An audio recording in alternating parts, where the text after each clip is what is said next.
বিয়ে করব। আর কি আছে এই যে আর কি আছে আর আছে আর ভাই আসেন আর মালা অভাব নাই। এই মিনিট একটা দে সাইড দাও এরা ঢুকতে দাও তো। ভাই বিয়ে কি হয়ে গেছে আর কি আছে মালা আছে? ভাই মালা মনে এই যে আমি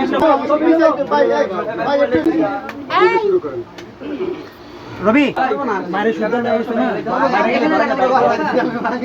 আচ্ছা এতগুলো দে এইখানে একটু ফুল কমাই দিই এখানে যাইবো না আলম মারে দেখা যাচ্ছে না আর একটু লাগবে ডিবেটগুলো দেন বের হবে না আপনি এই আরেকটা মালা দাও। আচ্ছা আচ্ছা যাব আমরা ইয়ে যাই পোস্টে যাই মিলন ভাই যাবো? ওকে না এই মিলন আমার না কি হবে না পাইবা আপনারা সবাই ভালো করে আপনারা এই যাবৎ আমি মিডিয়াতে যতটুকু কাজ করে এবং মিডিয়ার থেকেও আপনারা জিজ্ঞেস করবেন এই মেয়েটা জীবনে মিডিয়াতে নায়িকা হিসেবে আমার কাছে এসেছিল কি আর সে নায়িকা এই জগতের কি না আপনি জিজ্ঞেস করবেন। মিথিলাকে প্রথমে মিডিয়ার সামনে নিয়ে এসেছে রিয়ামণি। আপনারা সবাই জানেন এর আগে রিয়ামণিকে আপনারা প্রশ্ন করেছিলেন, সে আমাকে বউ হিসেবে দাবি করেছে। দাবি করাতে আপনি তাকে বলছিলেন যে আপনারা তুমি বিয়ের কাগজ দেখাও, সেক্ষেত্রে আপনাদেরকে বিয়ের কাগজ দেখাতে পারেনি। যখন বিয়ের কাগজ না দেখাতে পারে তারপরে দেখেছে একের পর এক সে কিন্তু রিয়ামণি উপনির্বাচন করবো বগুড়া 6 আসনে। আমাদের তারেক রহমান সাহেব ওই আসনটা ছেড়ে দিয়েছে, তারপরে ওই আসনে এখন উপনির্বাচন হবে। আমাকে যেদিন ধরে 2 দিন আগে নির্বাচনের তফসিল ঘোষণা করে দেখেন, এবং আপনি হয়ে যাওয়ার পরে যখন নির্বাচনের আর কোনো উপায় নাই যে আমি নির্বাচন করবো, তারই 2 দিন পরে ছাড়লে আমাকে। তাহলে তাদের পরিকল্পনাভাবে আমাকে এই মামলায় কিন্তু যুক্ত করা হয়েছিল। আর এই মামলা থেকে মনে করেন আপনারা সবাই জানেন ধর্ষণ মামলা কিন্তু সহজে কেউ যাবেন, সহজে পায় না। মীমাংসা করে যতক্ষণ বাদী না করবেন অবশ্যই এই মামলা মিথ্যা চক্রান্ত এবং আমার সম্মানহানি করার জন্য আমার সামনে দেখলে এখানে 10টা মেয়ে আছে, কোনো মেয়ে যদি বলতে পারে হিরো আলম এই ধরনের কোনো প্রস্তাব দিয়েছে আমি মিডিয়া ছেড়ে দেবো, মিডিয়াতে কাজ করবো না, কেউ কোনো মেয়ে যদি প্রমাণ করে দিতে পারে। কিন্তু এটা উদ্দেশ্য কি একটা শ্রেণীর লোক তাদেরকে উস্কাইয়া দেয়। আর আমাদের কিছু আপনারা ইউটিউবাররা আছেন তাদেরকে মনে করেন আরো দেখেন এই যাবত আপনারা বলেন আমি হিরো আলম, আপনারা যে কটা আজকে মনে করেন হিরো দাবি করে অনেকে নায়িকা দাবি করে, আপনারা সবাই জোর বলে একটা কথা বলবে যারা ইউটিউবের চ্যানেল আছে প্রত্যেকটা মেয়ে আমি আপনাকে মিডিয়ার সামনে প্রেজেন্ট করছি, এটা আমাদের নায়িকা, এটা আমার নায়িকা, এটা আমার নায়িকা, আমি পরিচয় করছি। দেওয়ার পরে এই মেয়েগুলো একদিন আমার কাছে কি করছে ছবল মারতে। আমার জীবনে 4টে মেয়ের আমি ঘটনা বলি। প্রথমে আমার জীবনে আমার প্রথম স্ত্রী সাথে আমার মনে করেন সংসার, কিছুদিন পরে আমার পারিবারিকভাবে আমার আম্মার সাথে ক্যাসাল গন্ডগোল হয়। ক্যাসাল গন্ডগোল হয়, বাসা থেকে বেড়ে যাওয়ার পরে বলে বাসা আলাদা করলে সে আমার সাথে সংসার করবে। সে চলে যাওয়ার পরে সে বাসা আলাদা করার পরে সে আর আমার জীবনে ফিরে আসে, সে অন্য জায়গায় সে বিয়ে করে। পরে আমার 2 মেয়ে, ওই পক্ষে আমার 2টে মেয়ে একটা ছেলে আছে। দ্বিতীয় দেখেন আমার জীবনে কে আসলো, নুসরাত নামে একটা মেয়ে আসলো, তাকে মিডিয়াতে আমি নিয়ে আসলাম। মিডিয়াতে নিয়ে আসার পরে প্রত্যেকটা মেয়ে আমার সাথে সহযোগিতা করছে এবং তারা প্রথমে গোপন রাখছে। নুসরাত যখন প্রথমে আসে বলছিল তার বিয়ে হয়নি, আমি পরে তার সাথে সম্পর্ক হওয়ার পর তার বিয়ে হয়েছিল, তার বাচ্চাও আছে। রিয়ামণির সাথে যখন সম্পর্ক হয় রিয়ামণি বলছিল তার কিন্তু বিয়ে হয়নি, বাচ্চা নাই। রিয়ামণির সম্পর্ক হওয়ার পর রিয়ামণির বাচ্চা আছে, বিয়ে হয়েছিল। এইরকম মিথিলার সাথে কিরকম পরিচয় হলো, মিথিলা চমন নামে একটা তার জামাই আছে, তার 2টে ছেলে আছে, একটা 12 বছর ছেলের বয়স, একটা 5 বছর। আপনারা খেয়াল করবেন চমন নামে একটা তার জামাই, জাহিদ নামে একটা ছেলে পরকীয়ার কারণে চমন তাকে হাতে হাতে ধরার কারণে মিথিলাকে বাসা থেকে বের করে দেয়।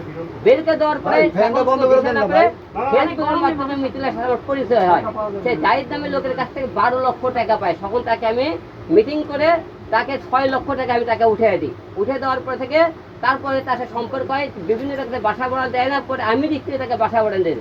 আমার অপরাধ এটাই, যখন তার স্বামী রাস্তা থেকে বাসা থেকে বের করে দিছিল তাকে আমি 800 দিয়ে যার থেকে টাকা পেলে 6 লাখ উঠে দিয়ে আমি 800, এটাই অপরাধ। এই যাবৎ যে কটা মেয়ে আমার পিছনে নিয়ে আসি কাজ করতে, তার প্রত্যেকটা মেয়ে আমাকে বেইমানি করতে। প্রথমে বলছে আলম ভালো, আমার কাছে রাত বলে বলছে আলম খারাপ। মূলত এই ঘটনা আজকে আপনারা সবাই জানেন। আজকে আমরা আমার সৌজন্যে আমার ভাই এবং অনেকেই আজকে 200 লোক আপনারা জানেন আমরা ইফতারি বিতরণ করেছি আজকে। আল্লাহ পাকের ইচ্ছে আমরা সামনে আরো যাতে ভালো আপনাদের পাশে থাকতে পারি, আপনারা দোয়া করবেন। এবং আপনারা যারা আমাকে নিয়ে যে ভুল তথ্যটা জানেন হিরো আলম নায়িকা বানানোর কথা করে ধর্ষকের সম্পূর্ণ মিথ্যে বানোয়াট, এটা আমাকে আমার সম্মানহানি করার জন্য এবং আমাকে মিডিয়া থেকে দমকনের জন্য এক শ্রেণীর লোক উঠে পড়ে লাগতে দেখছেন। এই যাবত আপনারা দেখেন 10টা বছর ধরে আমি টাইম লাইনে আছি, কোন ব্যক্তিরা ইউটিউব ফেসবুকে কোনো মেয়ে আজ পর্যন্ত টাইম লাইন না থাকুক দেখাবেন আপনারা আমাকে দমকাতে পারতেছে না বলে বিভিন্ন কৌশলে তারা আমাকে মনে করে আটকে চেষ্টা ভাবনা করতেছে।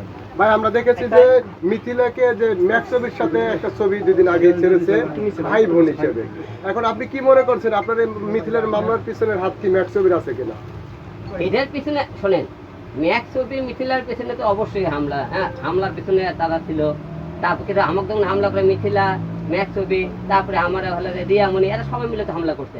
আমি যে আপনাকে বলতেছিলাম রিয়ামণি যে ম্যাক্স ছবিতে পরে গিয়ে আছে, সেটা আজকে পরিবর্তন হচ্ছে। আজকে পরমে দেখছেন তারা বাস্তবে তাদেরকে পরে গিয়ে ধরা পড়ছে, তারা বিয়ে পর্যন্ত করেছে, আবার মনে করেন তারা আমার পিছনে সফলও মারতেছে, আপনারা সবাই দেখতেছেন। এখন আপনি মানে কি কি চাচ্ছেন, মিথিলার বিরুদ্ধে কোনো অ্যাকশন নেবেন? কারণ আর আপনারা মিথিলের কথা বলেন, এই মেয়েটা কি, এই মেয়েটা কি, আপনারা তাকে এত তাকে মূল্যায়ন করতেছেন, এত কথাবার্তা বলেন। এই আর একটা আমাকে বাংলাদেশ আর একটা মনে করেন হিরো দাবি করেন নিজেকে, মনে করেন আমার মেয়েকে তারা মতো নকদি নিয়ে যায় বলে যে দেখেন যে আমি হিরো বিষয়ে যারা মেয়েরা কাজ করে সব টাকা ছাড়া ফ্রি কাজ করে, আর আমি স্বপন টাকা দিয়ে কাজ করি। আরে তাহলে তুই কেমন হিরো, তুই টাকা দিয়ে নিয়ে আসিস, তোর যোগ্যতা এত ভালো, তোর কাছে মানুষ যায় না? হ্যাঁ আচ্ছা আলম ভাই, আপনি হিরো দাবি করিস? আলম ভাই আপনি জেলখানায় ছিলেন, জেলখানায় অনেক লোক আছে যে বছরের পর বছর। জেলখানার জীবনে জেলখানার পরিবেশ আগের থেকে অনেক ভালো হয়েছে, কিন্তু জেলখানার মানুষের দুইটা আমি তাদের সাথে কথা বলেছি। ধরেন একটা লোক মামলা করেছে, একটা লোকের মামলাটা থেকে পুলিশ তাকে ধরে নিয়ে গেছে থানাতে, তাকে জেলখানায় পাঠানো হয়ে গেছে। এখন মামলাটা 10 বছর ধরে হাজতেই খাটতেছে, পুলিশ এই তদন্তর কোনো রিপোর্টও দেয় না।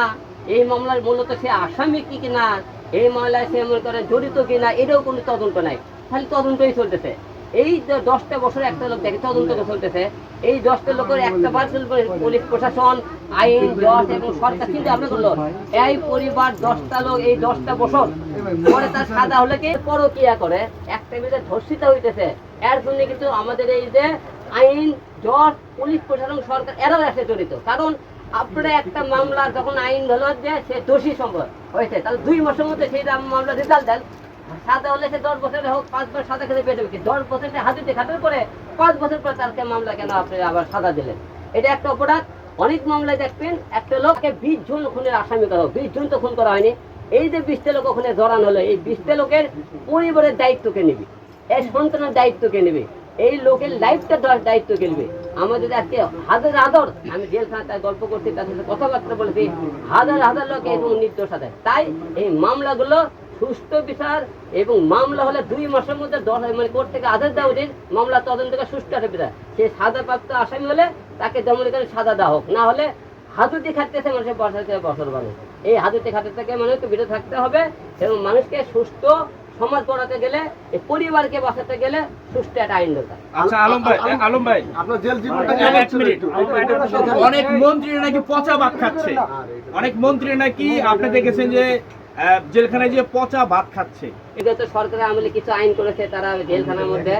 আমি যেখানে জেলখানায় ছিলাম সেখানে আমার সাথে ছিল মনে করেন পাপিয়া, আমরা যে পাপিয়া আপনি দেখছেন ভাইরাল পাপিয়া, যিনি তার জামাই সুমন, তিনি আমার সাথে জেলখানে একই জেলে ছিলাম। এবং আওয়ামী লীগের এক কমিশনার পুরান ঢাকার হলো যে মানিক ভাই তাই ছিল, এবং ব্যারিস্টার সুমন ছিল, তারপর মনে করেন রাষ্ট্রীয় এমপি ছিল, এবং হলো যে ওসি প্রদীপও ছিল। আমরা সবাই আমরা ওই জায়গায় ছিলাম। যারা আইন করছে দেখেন আজকে তারাই পচাবাদ খাইতেছে। হ্যাঁ আইন মনে করে আইন যারা একদিন মানুষের ক্ষতি করছে, আল্লাহ পাক মনে করেন আজকে দেখেন তারা মনে কাছে জেলখানায়। তাই মানুষের ক্ষতি করতে গেলে একটা হিসাব করেন, যারা আইন তৈরি করছে সেই আইনে আজকে তারাই রাস্তায় তৈরি করছে। জেলে ছিলেন, কেমন খাবার খেয়েছেন, কোন জায়গায় ঘুমিয়েছেন একটু যদি বলেন। আসলে জেলখানার কোনো ঘুম হয় না, জেলখানায় একটা মশার কামড়ের জ্বালায় ঘুম হয় না। আর জেলখানা যে খাবার ডাল আর সবজি দেয়, ডাল আর সবজিতে ভাত খাওয়া যায় না। জেলখানা এত মশা মানে ঘুমাতে পারে না মশার জ্বালায়, এবং মনে করেন ডাল যে ভাত এই খাবার সবাই খাইতে পারবে না। আর যে খাবার ঘুমানোর পরিবেশও খুব একটা ভালো না, কারণ জেলখানার পরিবেশ খুবই কষ্ট। আমি 21টা দিন ওখানে ছিলাম, মানে 21 বছর কাটে আসলাম ওখানে। আচ্ছা আলম ভাই, আপনি ব্যারিস্টার সুমনের কথা বলেছেন, তাকে তো অনেকেই ভালো বলে। আসলে আপনি সামনাসামনি দেখেছেন বা একসাথে থেকেছেন, সে ব্যক্তি হিসেবে কেমন? ব্যক্তি হিসেবে ভালো, অনেক ভালো। সে মনে করেন যে শোনেন, যাদের সাথে দেখা তাদেরকে সবাইকে দেখে ফেরেশতার মতো লোক। তারা বাইরে কি করছে সেটা সেই এলাকার লোক জানে, জনগণ জানে, কিন্তু জেলখানার ভিতরে তাদেরকে ফেসটার মধ্যে লোক পাইছে। ব্যারিস্টার সুমনের সাথে আপনার কোনো কথা হয়েছে কিনা জেলখানার ভিতরে? না, ওখানে এমন নিয়ম ছিল এক ছেলের মধ্যে একসঙ্গে একজন সাথে কথা বলতে পারবে, দেখা করতে পারবে। জেলে কেউ যাইতে চায় আপনি বলেন? শিক্ষা পেলাম জেলে কে শুনে, জেলে কেউ থাকতে চায় না, এমন একটা জায়গা ওর থেকে সবাই মুক্তি চায়। তাই আমি চাই না আমার মিডিয়া যখন জেলে গেছে আমার মতো যারা জেলে আছে তারা তাড়াতাড়ি মুক্তি পাক। আর এই জেলে যান না, আর শোনেন যার যখন নাম আছে তার বদনাম আছে।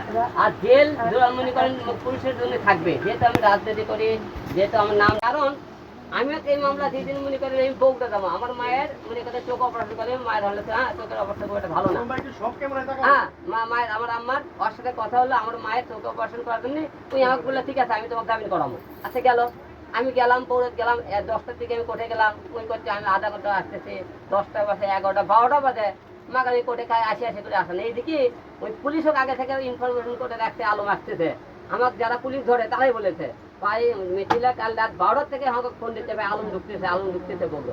অথচ তুমি করছে তুমি তারাও আসতেছে। আমি যখন 12টা বাজে যখন আমি দেখি তুমি আসে না, তখন আমি ওখান থেকে বের হয়ে আসতেছি, তখন করছে করছে তুমি একটা কাজ করো, আমি ওই যে আপনি জায়গার নাম করে সাধারণপুরের সামনে আসো, ওখানে আমি আছি। সাধারণপুর যায় দেখি দূর থেকে আমি ডাকে ঢুকি, থাম করে আমি দেখে ফিলে আমি জীবনে সিনেমা করছি, বাস্তব সিনেমা সেদিন করলাম। দেখি আমার গাড়ি যাইতেছে, থাম করে দুই ধাম করে দুটো পুলিশ আগে আমার সামনে আসে, আমি চালাইতেছিলাম, হ্যাঁ গাড়ি থাম করে দুটো গাড়ি সামনে আসে। আমি তো বুঝতে পারছি যে পুলিশ আমাকে গ্রেফতার করবে। আমার পকেটে টাকা মোবাইল ছিল, সব কিছু করে আমি গাড়ির মধ্যে রাখলাম। তাকে আমি কোনো আমাকে করছে স্যার নামেন, আমি কোনো গ্রেফতার করবো আসছেন আপনারা করছে, আপনি তো বুঝতেই পারছেন করছে আপনার নামে ওয়ারেন্ট আছে, আপনি এটা গৌড়ে কেন আসছেন? হ্যাঁ আমি কোনো ভাই আসতে যাবি না, আমার কথা শুনলে সেই জন্য স্যার আপনি একটু পিছনের গাড়িতে আসেন। হ্যাঁ আচ্ছা আপনাকে নাকি পুলিশ ধরে ধরছে? আর আমার পুলিশ বললাম না, ওই যে সাধারণপুর কোথাও নিয়ে আইছে, বললাম না পুলিশ ব্রিকেট আসতেছে। তাছাড়া আমি তো আমি নিয়োগ করছিলাম বগুড়া ভিন্ন, তারপরে ও গেছে সকালবেলা, আমার কোর্টে সব কথা বলা, কিন্তু ওই কোর্টে 10টার থেকে উপস্থিত হবে, 10, 11, 12টা বাজে মাকে আসতেছে আর আসেন। তাই এদিকে পুলিশ যেমন রেডি করছে আমি আর অতটা বুঝতে পারিনি, কারণ আমার জরুরি যাওয়ার দরকার ছিল। এই কারণে আমি মনে করি আমার জামিনের কথা জেলখানা ভয় করি, কারণ আমার মায়ের চোখ অপারেশন করা লাগবে, আমার মায়ও এবং আমার বাচ্চার আমি ছাড়া আর কেউ নেই। এই যে কয়টা দিন আমি কাটালাম, যেমন এখন আমার পরিবারের একমাত্র আমি মনে করি হলে তাদের অন্যটা, তার কেউ নেই। এই যে আপনাকে যে জেল খাটালো আপনার মায়ের এরকম অসময়ে, যে আপনাদেরও যারা মূল্যায়ন করে না তাদের পিছনে আপনারা কেন যান? এটা আপনাদেরও লজ্জা উচিত। কিছু কিছু লোক নিজেকে হিরো হিরো দাবি করে, লোক দেখবেন দেশের মন্ত্রী মিনিস্টার বড় বড় কাছের মানুষ ফোন হয়, নিজের লোকে বড় বড় শুনবে, এরাই দেয় আলম ধরেন কি কোন জায়গা থেকে যাইতেছে, আপনি গার্ড খবর দিতে, তার পিএস খবর দিতে, তার ভাই খবর দিতে, নাহলে নাইট গার্ড বলছে যে ভাই এক্ষুনি বেরোলো, সব যত ফোন আছে দেখবেন সব কাছের লোকেরা মহিন করে আচ্ছা আলম ভাই, 1 কোটি টাকা দিলে নাকি আপনাকে জামিন করিয়ে দিবে মিথিলা। 1 কোটি টাকা কি মিথিলার জামিন করতে হলে তাহলে সে আমাকে জামিন করা যায়। সে 1 কোটি টাকা জীবনে চোখে দেখছে নাকি আমি জানি না, 1 কোটি টাকা করতে হয় অক বলবেন 1 কোটি টাকা দেখছে কিনা। 1 কোটি টাকা 1 কোটি টাকা না 1 লাখ টাকা দিলে হাইকোর্ট থেকে জামিন হতো, তো 1 কোটি টাকা কেন দেবেন বলেন? মিথিলা এও বলছে আপনি যদি রাজি থাকেন আপনাকে নিয়ে ইউরোপে চলে যাবে, আর কোনোদিন আপনাকে মিডিয়াতে রাখতে দিবে না। 3 বার দেওয়া হয়েছে, তাইলে জানানো হয়েছে, তখন আপনি হাসতেছেন, মূল এই কারণটা কি? আপনি হাসেন কেন? হাসি মাগার কারণে মিথ্যা মামলাতে হাসবো নাকি আমি কানবো? এই মামলাতে মিথ্যে ছিল, আমি আস্তে আস্তে লেগে আস্তে বের হয়েছে। দেখছেন আমি যেদিন ঢুকছি হাসি মুখে বের হয়েছি, কিন্তু হাসি মুখে, কারণ মামলাটা মিথ্যে ছিল। আমি কেন কাঁদবো? আমার কাজ তখন প্রশ্ন ওঠা, ছেলে মানুষ কেন কাঁদবে? মিথ্যা মামলা দিলে তো আরো বেশি কষ্ট পাওয়া, যেটা জানি যে আরো বেশি কষ্ট পায়, যে আমার শুধু মিথ্যা মামলা দিল, এটা কষ্ট পাওয়ার উচিত। কষ্ট পাবেন এই কারণে, এই মিথ্যা মামলাতে সে আমাকে আটকে রাখতে পারবে না। আমি আমি তাকে চ্যালেঞ্জ করে গেছিলাম যে তুমি আমাকে মিথ্যা মামলা আটকে রাখতে পারবো না, আমি বেরো আসবো। জেল থেকে পাই কই আপনি কেন কথা হোক, সে কি নাইকে গাইকে সে ব্যবসা করে না, তার বাবা না দাদা টাকা দেয়, সে টাকা পাই কই এখন? সে বলে চামড়ার ব্যবসা ও চামড়ার ব্যবসা করে, ভালো করে চামড়ার ব্যবসা করলে তাহলে সে টাকা হয়তো ইনকাম করতে পারে। আলম ভাই জেল থেকে বেরোয় আলম ভাই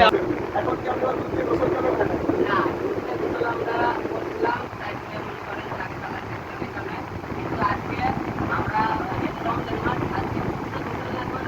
আজকে এই রমজান মাস থেকে জামিনে খারাপ পেয়েছি এবং তার আলম ভাই হ্যাঁ। আমরা তো সামনে আছেন আপনি আচ্ছা এই মিনিটটা ওই মিনিটের সামনে সামনে সংক্ষেপে ভাই, সামনে বাইরে দেওয়াটা না সুন্দর করে ভাই, সংক্ষেপে না।